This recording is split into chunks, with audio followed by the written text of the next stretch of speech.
All right, everybody. Hope you're having a great week so far.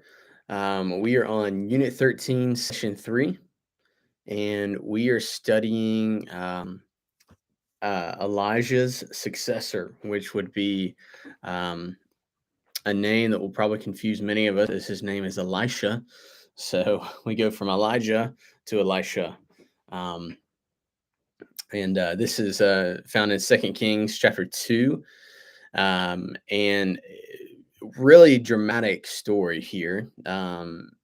First off, spoiler alert, Elijah is actually one of the two men in the Bible that never die. And so they just get taken up to heaven.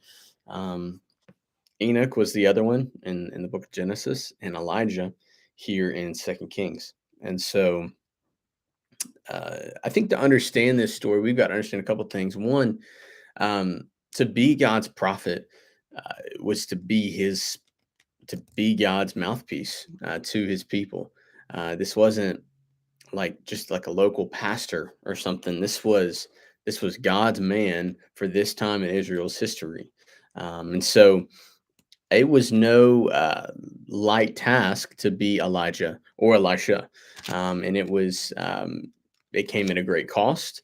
And so, as we dive into the story, I hope you remember that this is a very significant moment in Israel's history because the prophets were um, oftentimes they were even more important than the kings, because the kings would do what the kings did, but the prophets would maintain steady and be almost like this spiritual advisor to the king.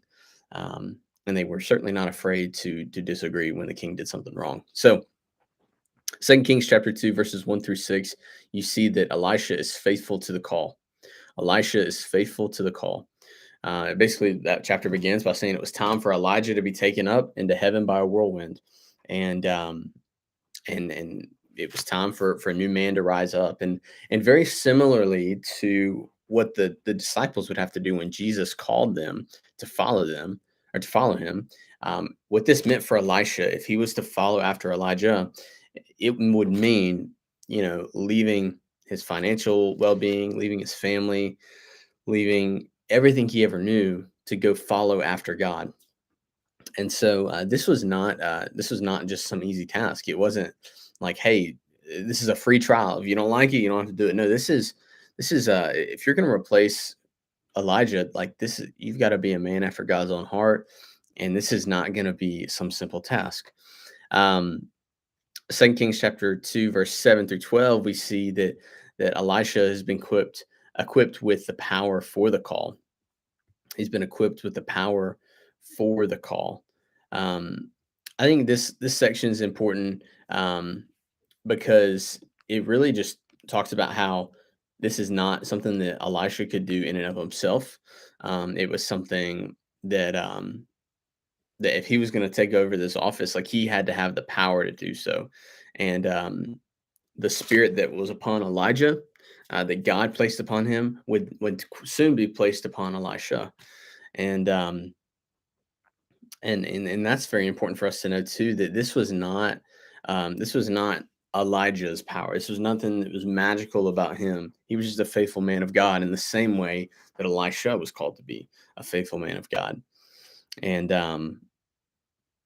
so when Elijah goes and he's ascended up into heaven, um, this is a real intense moment for Elisha, because it's like everything I've been hearing about is now here, and now it's my task to pick up this mantle and lead God's people, or to be a spokesperson on behalf of God for His people. And then lastly, we see that he is equipped for the call.